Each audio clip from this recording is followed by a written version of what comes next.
In a tense and frosty PMQ session, Tory MP Andrew Rosendale seized his chance to challenge Labour leader Keir Starmer on a pressing issue, the UK's skyrocketing population growth. Rosendale pointed to alarming figures from the Office for National Statistics (ONS), which suggest the UK population could reach a staggering 72.5 million by 2036, driven almost entirely by net migration. The ONS projections reveal that net migration, the difference between people arriving and leaving the country, is set to total 4.9 million over the next decade. In contrast, the natural change in population, births minus deaths, is projected to be close to zero. This means migration is the sole driver of this exponential growth, with net migration expected to average 340,000 annually from 2028 onwards. Rosendale didn't hold back, calling these figures unsustainable and demanding answers. But Starmer, visibly irritated, dismissed the MP's concerns, suggesting Rosendale should direct his questions to his own party leader instead. The exchange was fiery, revealing the deep divisions over how to address one of the UK's most pressing challenges. This isn't just a political debate, it's a conversation about the future of our country. With population growth set to reshape everything from housing and healthcare to infrastructure and employment, the stakes couldn't be higher.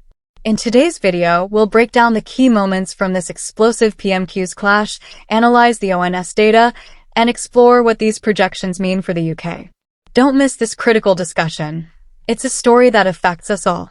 Question, Andrew Rosendale. Thank you, Mr. Speaker. The Prime Minister should know that my constituents in Romford are shocked, angry and dismayed by the suggestion by the ONS that the population of this country will rise to 72.5 million by 2032. Mr. Speaker, that's 500,000 people a year, which is unsustainable.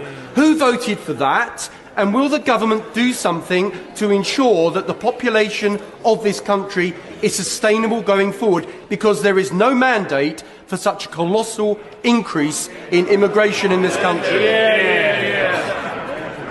I think he should talk to his leader. Because net migration went through the roof under the last government, nearly 1 million, quadrupled. And who was cheering it on? Who was cheering it on? The leader of the opposition. His constituents are right to be concerned about the loss of control by the last government. We're taking control. We will bring these numbers down. But the record is absolutely clear, and it sits right there.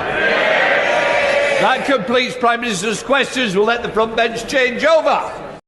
In a recent speech at a Siemens plant in Oxfordshire, Labour's Rachel Reeves faced mounting pressure to defend her party's controversial economic policies.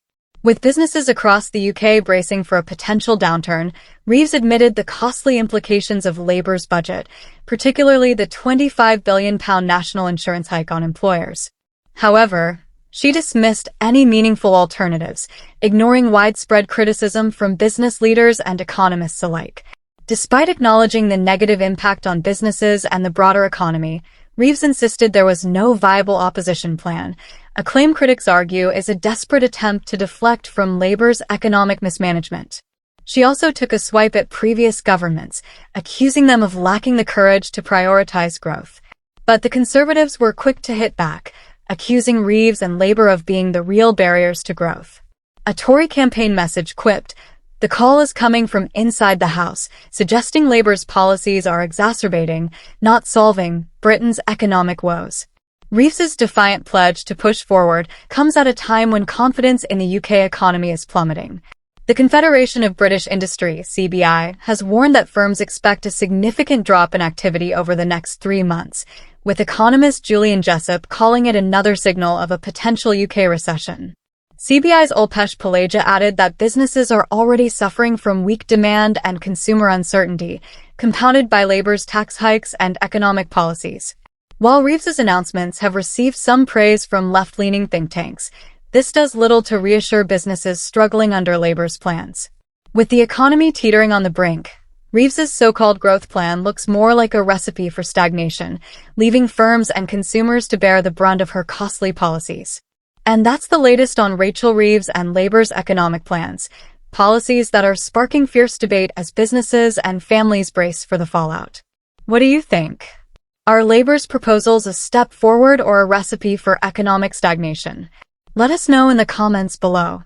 If you found this breakdown insightful, don't forget to like, share, and subscribe for more in-depth analysis on the issues shaping our future. Hit that notification bell so you never miss an update. Thanks for watching, and we'll see you in the next video.